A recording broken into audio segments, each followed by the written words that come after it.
Today we will start with a new chapter in accounts. Chapter number 7, issue of shares. Okay बच्चों, ये आपकी एक book है company accounts, ठीक है, उसका चैप्टर है, तो आपको उस बुक में ये चैप्टर मिलेगा. So it is first of all it is a very very important chapter in accounts. बहुत इंपॉर्टेंट है आप ही के लिए भी और आपके आगे के लिए भी, ठीक है. तो इसमें हम बहुत कुछ पढ़ने वाले हैं नया, जो कि आपके लिए थियोरेटिकली भी इम्पोर्टेंस रखता है एंड न्यूमेरिकल में भी ये चैप्टर इम्पॉर्टेंट है, इक्वली इम्पॉर्टेंट है, ठीक है. तो सबसे पहले तो हम लोग एक थोड़ा सा क्विक रिव्यू ले लेते हैं, जो हमने ऑलरेडी क्लास 11th में आपने एक चैप्टर पढ़ रखा था कंपनी के ऊपर, कि कंपनी क्या होती है ना, कंपनी के फीचर्स, उसके एडवांटेज डिसएडवांटेजेस, टाइप्स. तो पहले तो हम एक कंपनी का ओवरव्यू ले लेते हैं कि कंपनी होती क्या है. Meaning and definition of a company, ये आपका फर्स्ट टॉपिक है. सबसे पहली बात, व्हाट इज़ कंपनी. कंपनी से हम क्या समझते हैं. कंपनी से अगर आपको बात करी जाए तो कंपनी का मतलब होता है कि जहाँ पर एक बहुत ही लार्ज जो है लेवल पे चीज़ें हो रही हैं, आइदर प्रोडक्शन और distribution of goods and services, या फिर अगर आप कहें कि जो है जहाँ पर बहुत सारे एम्प्लॉयज़ हैं, या आप कह सकते हैं जहाँ पे बहुत सारे मेंबर्स हैं जिन्होंने पैसा लगाया है उस बिज़नेस में. कोई एक पर्सन उसमें डिसीज़न नहीं लेगा, ठीक है. तो इन शॉर्ट अगर हम किसी एक बड़े लेवल पे जो है बिज़नेस को कैरी कर रहे हैं तो वो हमारा कंपनी कहलाता है. इसी में आपने सबसे पहले लास्ट में ये टॉपिक पढ़ा. सबसे पहले आपने सोल ट्रेडरशिप पढ़ा, फिर आपने जॉइंट हिंदू फैमिली बिजनेस पढ़ा, फिर आपने पार्टनरशिप पढ़ा, फिर आपने कोऑपरेटिव सोसाइटी पढ़ा एंड लास्ट आपने कंपनी पढ़ा, ठीक है. तो कंपनी का मतलब है कि जो है जो भी काम आपका हो रहा है वो एक थोड़ा सा हाई लेवल पर हो रहा है. अब काम हाई लेवल पर होगा तो चीज़ें भी थोड़ी ज़्यादा कॉम्प्लिकेटेड हो जाएंगी, ठीक है. So what is the meaning of a company. A company is an incorporated association. सबसे पहली बात यहाँ पर आपको बोला इनकॉर्पोरेटेड एसोसिएशन. इसका क्या मतलब है. इनकॉर्पोरेटेड एसोसिएशन का मतलब है कि जो भी कंपनी होगी वो कंपनीज एक्ट 2013 के अंदर रजिस्टर्ड होगी, ठीक है. कंपनीज एक्ट 2013 के अंदर रजिस्टर्ड होगी. अगर ये रजिस्टर्ड नहीं है तो इसको हम लीगल कंपनी नहीं कहेंगे. इसी का मतलब होता है incorporated association, which is an artificial person. Artificial person क्या मतलब हुआ. कंपनी अपने नाम पे, अपनी आइडेंटिटी पे काम करती है, ठीक है. कंपनी जो है खुद में एक ओनर के नाम से नहीं जानी जाती है, उसका नाम ही अपने आप में काफ़ी है, इसलिए इसको आर्टिफिशियल पर्सन कहा गया है, ठीक. Created by law, having a separate legal entity. Separate legal entity आपने कई बार पढ़ा है अकाउंट्स में भी, बिजनेस में भी. सेपरेट लीगल एंटिटी का क्या मतलब है. That the owner and the business are distincted from each other. बिल्कुल अलग अलग माने जाते हैं जो ओनर होता है और जो बिजनेस होता है एक दूसरे से.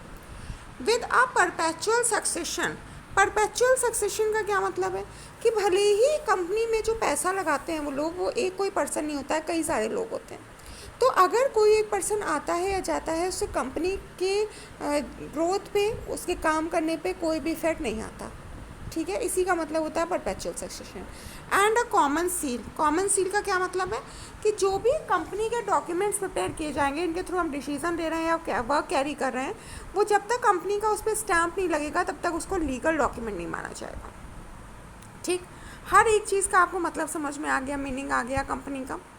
अब definition according to section 2 subsection, according section 20 of the Companies Act 2013, company means a company incorporated under this act or any previous company law. मतलब कि पहले आप इस टाइम पे जो हमारा लॉ चल रहा है वो कौन सा चल रहा है, 2013, ठीक है. लेकिन इसके पहले भी एक लॉ आपका चलता था, इसमें आपका 2009 था. तो पहले ये 2009 के अंदर चीज़ें आती थी, ठीक है. अब 2013 के अंदर चीज़ें आती हैं. तो कंपनी के लॉ बदल सकते हैं, लेकिन कंपनी के जो काम करने का तरीका होगा वो इन्हीं लॉज के अंदर डिफाइंड होगा, ठीक है. मीनिंग समझ में आपको आ गई कंपनी की. अब फीचर्स पे थोड़ा सा बात कर लेते हैं. Incorporated association. इनकॉर्पोरेटेड एसोसिएशन का मतलब मैंने क्या बताया कि इसको हम जब कंपनी फॉर्म करेंगे तो कंपनीज एक्ट 2013 के अंदर ही रजिस्टर्ड होना कंपलसरी है. अगर ये रजिस्टर्ड है तभी ये लीगल कंपनी मानी जाएगी, अदरवाइज नहीं मानी जाएगी. सेपरेट लीगल एंटिटी, एक ओनर और एक बिजनेस, दोनों एक दूसरे से अलग होते हैं। ओनर बिजनेस में पैसा लगाता है तो ये मान करके लगाता है कि ये बिजनेस कल को मुझे प्रॉफिट जनरेट करके देगा, ठीक है। जो भी काम उसमें होगा वो ऑनेस्टी के साथ में होगा, ऑनेस्टली होगा। क्यों होगा? क्योंकि ओनर और बिजनेस बिल्कुल एक दूसरे से अलग हैं।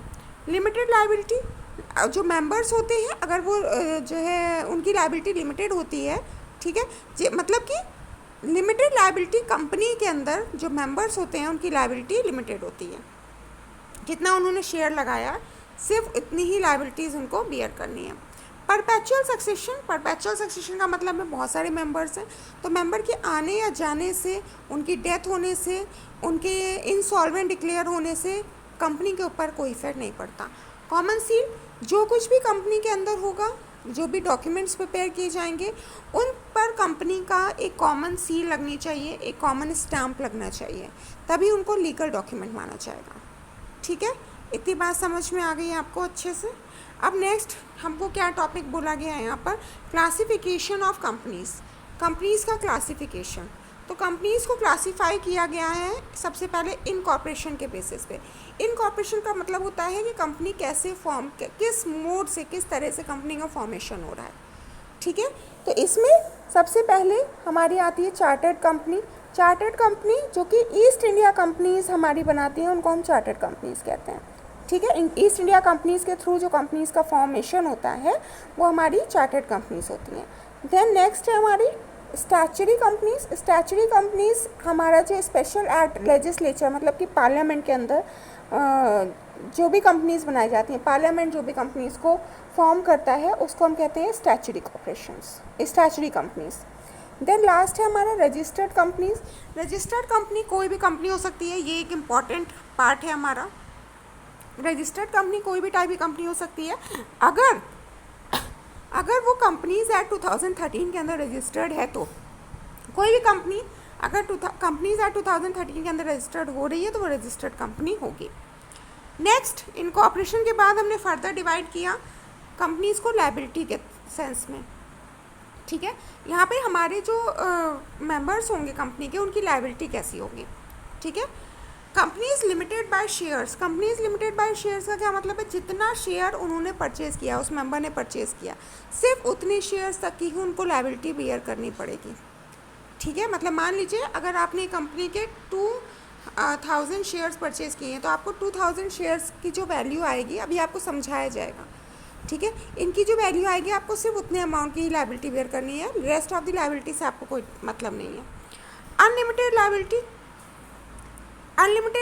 कौन सी लायबिलिटीज़ होती हैं? इसका मतलब होता है कि यहाँ पे हमारे जो मेंबर्स हैं उनकी लायबिलिटी अनलिमिटेड है, ठीक है।